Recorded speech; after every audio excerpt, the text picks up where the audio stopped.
At least tell me what you would have me say to her. If you would have me tell her the truth, then you must provide clearer instructions. Otherwise, I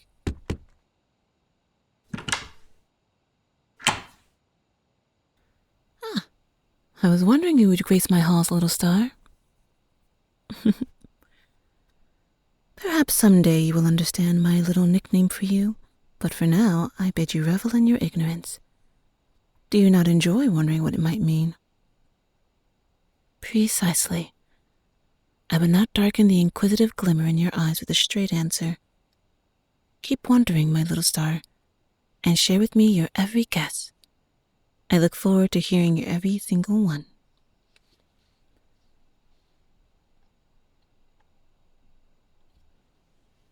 You worry you might distract me from my duties. My dear, when the gods give me a star to sit by my side, I would only be a fool to look to the heavens. Ah, of course. You wish to know why I have summoned you here. Indeed, there is plenty you can help me with. Why, your very existence is a blessing in itself. I am certain Her Royal Highness would agree, of course. Nevertheless, I did not summon you here for any of your surly, tiresome tasks as a knight. Instead, I would ask you to assist me with my work. Here we have the tools of my trade, if you will. Where you use your sword and shield, I use these cards and relics. There are 12 cards, face down, of course. Alongside them, you see these bottles. They each contain a divine relic. Now, I ask you to kindly select one of these bottles. No need to dwell on it too much. Just choose whichever one you feel your heart is drawn to, my little star.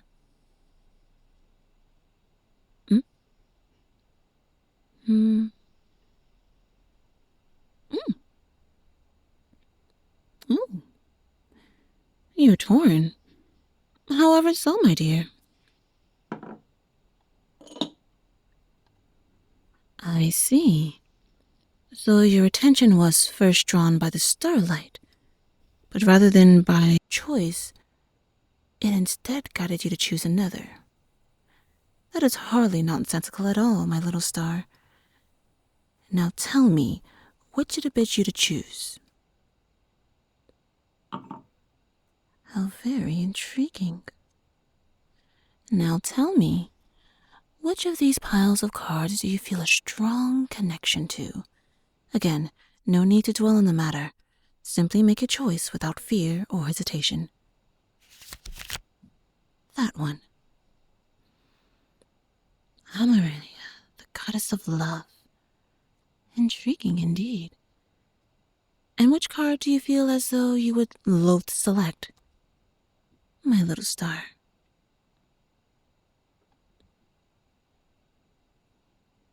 Be not afraid, my little star. I understand your concern, but alas, we must face our fears. Rest assured that I will be by your side, and I will protect you. Well, as much as a diviner can protect an armed knight, that is. Now tell me, which card has caused you such distress, my dear? I see. Truina, the goddess of temperance. Very well, my little star. Come sit. I shall make us some tea and explain to you what you have just learned from me. Although you must forgive me for my deception, I admit even I could not foresee just how tiresome this task would be for my little star. As you know, each night, I prepare a report of the heavens for His Majesty.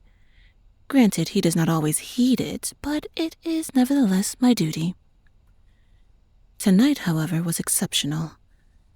The stars would not yield to me. I saw nothing. Instead, they bade me to seek you out, for they would speak only to you. Why? I cannot say, but such is the truth, my little star.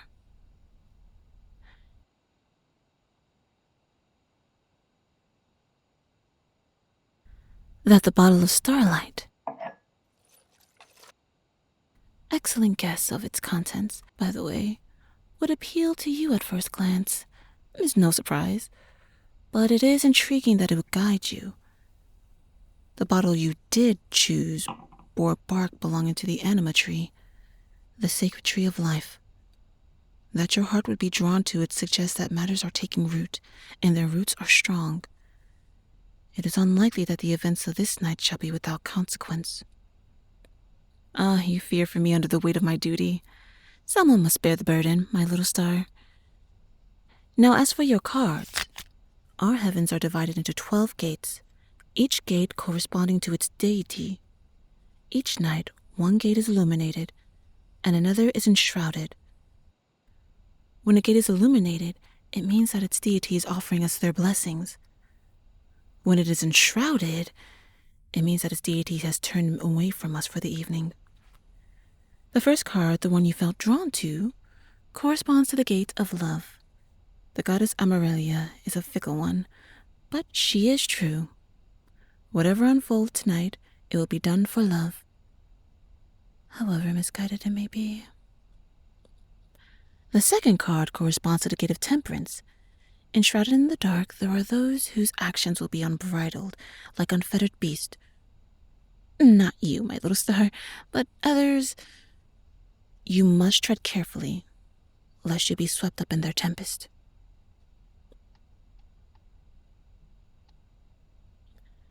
Enough. You have already done enough for me. I would not trouble you further with the task of understanding the gods' fickle whims. Are you feeling better? I'm glad to hear it, my dear. Why will you not be affected by the enshrouded gate? Alas, the little star asks yet another question.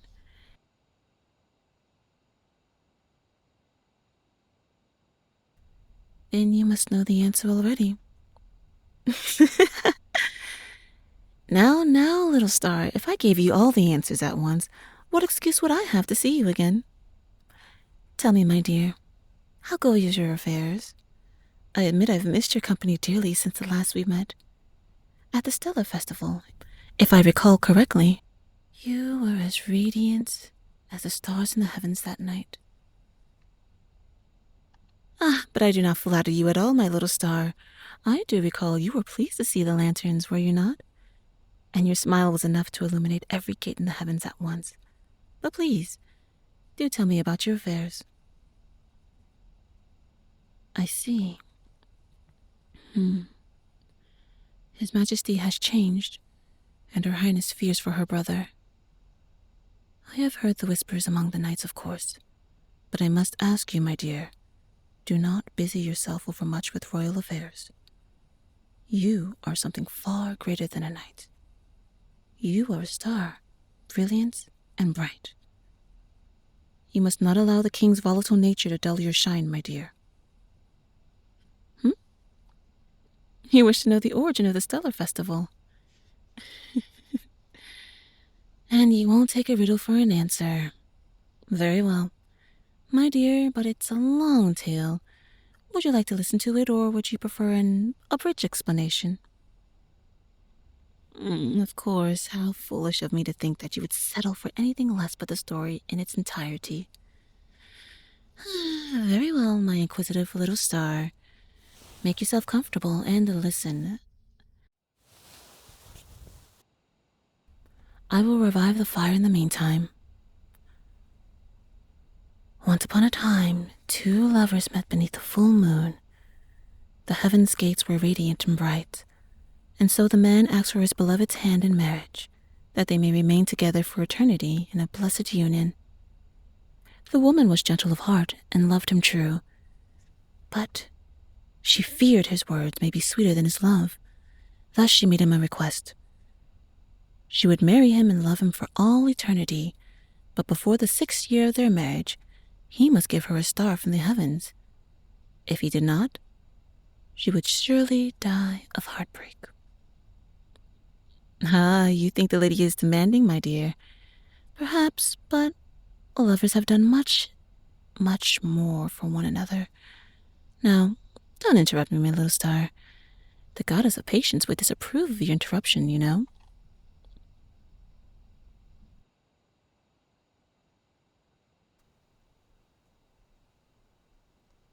The young man loved his bride dearly, and so he resolved to make her wish come true.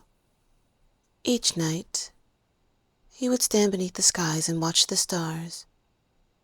He would pray to the gods to send him a star from the heavens, that he may keep his word. But they paid him no heed. He attempted to climb, to fly, to snatch a star from the skies, that his love would know that he loved her true.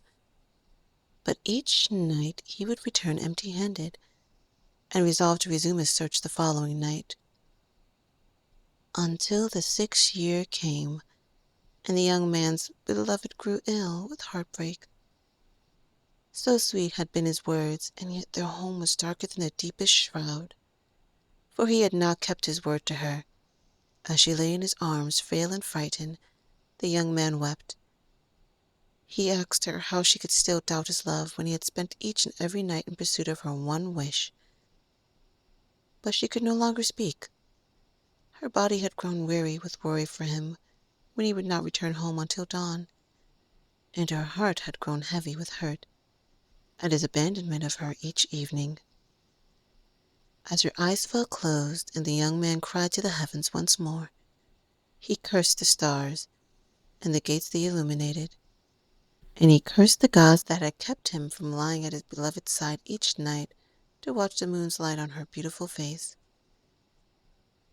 In that moment, the goddess of love descended from the heavens and spoke to the young man. "Thy lover," she said, "had never once sought the stars that decorated the skies. She had already found the stars in thine eyes, and she wished only for a child to bear the same sparkle in their eyes. In thy pursuit of a radiant flame, thou hast abandoned thy lover to the anguish of solitude, warmed only by a flickering ember." The young man wept and wept. He swore he had not known that she should have said that his love had been true, but the goddess denied him every claim, for so shallow was his love that he had failed to truly know his lover. Only when she lay lifeless in his arms did he come to know how dearly he loved her. But the goddess of mercy had illuminated her gate that night, and so she rewarded him for his repentance, and his lover for her patience. From the stars in the heavens she created for them a child to call their own, to forever bear the blessings of the gods. Thus were the children of starlight brought to the world, bearing their first father's sparkling eyes and their first mother's gentle heart. They would walk the land in love and return to the heavens in love.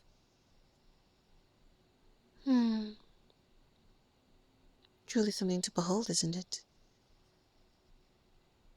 Alas, each year we celebrate that miracle in the stellar festival. We offer prayers to the gods and pray that the children of the stars will forever walk among us.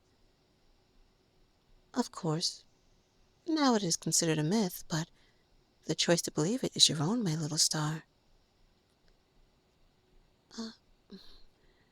You have fallen asleep, my dear, of course. You must be weary. Perhaps I ought to cover you. What to do, what to do. This blanket should do nicely. Sleep, my little star. Swim through the sky and dance among your sisters and brethren. Seek the answers that lie in the moon's darkness, and shine your radiant light upon them until your curiosity is sated. Sleep and all shall be well when you awaken. Until then, I will keep my vigil here by your side.